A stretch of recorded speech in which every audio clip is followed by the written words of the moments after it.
یہ جو ہم کلمہ پڑھتے ہیں نا، لا الہ الا اللہ محمد الرسول اللہ، تو اس کلمے کے اندر بھی ہم اپنے رب کے ساتھ وعدہ کر رہے ہوتے ہیں، بلکہ دو قسم کے وعدے ایسے ہیں جو ہم اس کلمے کے اندر اپنے رب و پروردگار کے ساتھ کرتے ہیں۔ ان وعدوں میں سے پہلا وعدہ یہ ہے کہ انسان پڑھتا ہے لا الہ الا اللہ، اللہ کے علاوہ کوئی اور معبود نہیں۔ یعنی یہ پہلا وعدہ ہے انسان کا کہ انسان اپنے رب کے ساتھ وعدہ کرتا ہے، اپنے رب کو کہتا ہے کہ میرا پروردگار تو ہی میرا مالک ہے، تو ہی میرا پروردگار ہے، تو ہی میرا خالق ہے، تو ہی میرا معبود ہے، تیرے علاوہ کسی اور کی عبادت نہیں کروں گا۔ عبادت کے لائق اگر کوئی ذات ہے تو میرا مالک تو تیری ہی ذات ہے۔ اور اب یہاں پر ایک بات اور سمجھتے جائیں کہ یہ جو انسان ہے، یہ انسان ہے بندہ، اور اس کا جو خالق مالک ہے یعنی اللہ پاک ہے، وہ اللہ پاک معبود ہے۔ وہ معبود اور یہ بندہ، اس بندے اور معبود کے درمیان جو تعلق ہے، جو رشتہ ہے، وہ عبادت کا رشتہ ہے، بندگی کا رشتہ ہے۔ اسی وجہ سے انسان بندگی کے ساتھ ہی بندہ بن سکتا ہے۔ بندگی کو اگر چھوڑ دے تو یہ ظاہری طور پر ایک اشرف المخلوقات نظر تو آتا ہے، لیکن یہ بندہ نہیں رہتا۔ عبدیت کے ساتھ ہی یہ بندہ ہے، عبادت کے ساتھ ہی یہ بندہ ہے۔ اب یہاں پر ایک بات اور بھی سمجھتے جائیں، جو ہم عبادت کرتے ہیں اپنے رب کی، اپنے پروردگار کی، یہ عبادت جو ہے نا، اس کے علماء نے 4 قسمیں بیان کی ہیں۔ کچھ عبادتیں ایسی ہیں جو ہم دل کے ساتھ کرتے ہیں، یعنی دل میں اپنے اللہ کی عبادت کرتے ہوتے ہیں۔ ان عبادات کو عبادات قلبی کہا جاتا ہے۔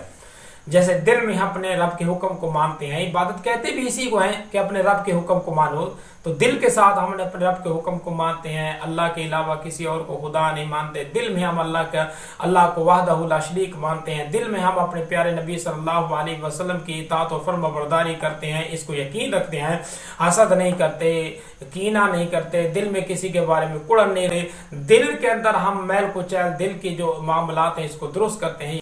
یہ ہے پہلی عبادت جس کو عبادت قلبی کہا جاتا ہے۔ اور کچھ عبادتیں ایسی ہیں جو زبان کے ساتھ کی جاتی ہیں، ان زبان کی عبادات کو عبادت لسانی کہتے ہیں۔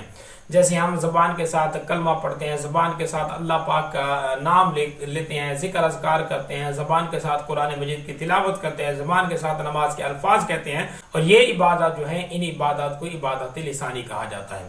اور کچھ عبادتیں ایسی ہیں جو ہم اپنے جسم کے اعضاء سے کرتے ہیں، جیسے کہ نماز ہم پڑھتے ہیں، جیسا کہ ہم روزہ رکھتے ہیں، جیسا کہ ہم ہاتھوں کو حرکت دیتے ہوئے اپنے پروردگار کے لیے دعا کے لیے ہاتھ اٹھاتے ہیں، جیسے کہ ہم جہاد کرتے ہیں۔ تو یہ وہ عبادات ہیں جو ہم نے جسم کے ساتھ کرتے ہیں۔ ان عبادات کو عبادات جسمی کہا جاتا ہے، عبادات بدنی بھی کہا جاتا ہے، یعنی ان عبادات کو عبادات بدنی کہا جاتا ہے۔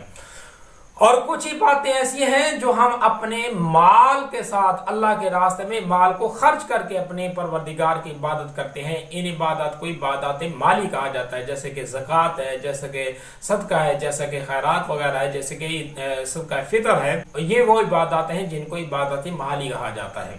اچھا، کچھ عبادات ایسے بھی ہیں جو مختلف 2 قسم، یہ 2 سے زیادہ عبادات کو ملا کر مکس کر کے ان کو کیا جاتا ہے۔ جیسے کہ نماز ہے، نماز کو ہم بدن کے ذریعے بھی پڑھتے ہیں، زبان کے ساتھ بھی پڑھتے ہیں، تو نماز عبادات لسانی بھی ہوئی اور عبادت جسمی بھی ہوئی۔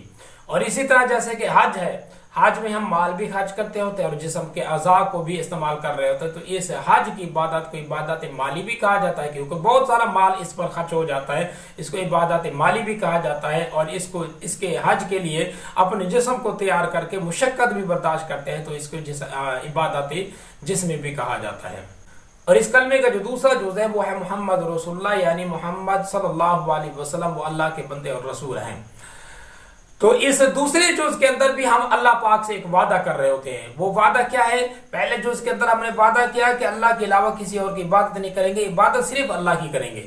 اور دوسرے جز کے اندر بھی ہم اللہ پاک سے وعدہ کر رہے ہوتے ہیں کہ یا اللہ، عبادت تو ہم تیری ہی کریں گے، لیکن عبادت کرنے کا جو طریقہ ہوگا وہ کون سا طریقہ ہوگا؟ وہ طریقہ جو ہوگا وہ تیرے پیارے نبی حضرت محمد مصطفیٰ صلی اللہ علیہ وسلم کا طریقہ ہوگا، کیونکہ حضور صلی اللہ علیہ وسلم اللہ کے پیغمبر بن کے ہمارے لیے ہادی بن کے اس دنیا کے اندر آئے ہیں، تو ہم طریقہ جو لیں گے وہ تو حضور صلی اللہ علیہ وسلم کا لیں گے، عبادت جو کریں گے وہ اللہ پاک ہی کریں گے۔ بس ہمارے سامنے یہ بات عیاں ہو گئی کہ کلمہ جو ہم پڑھتے ہیں اس کلمے میں ہم دو وعدے کرتے ہیں، ایک یہ کہ بندگی صرف اللہ کی کریں گے، دوسرا یہ کہ بندگی کا جو طریقہ ہوگا اور بندگی کرنے کا جو طریقہ ہوگا، سلیقہ ہوگا، وہ اپنے پیارے نبی صلی اللہ علیہ وسلم سے سیکھیں گے۔ اسی وجہ سے پیارے نبی صلی اللہ علیہ وسلم کے طریقوں پر ہی زندگی گزارنا انسان کے لیے نجات اور ہدایت کا ذریعہ ہے۔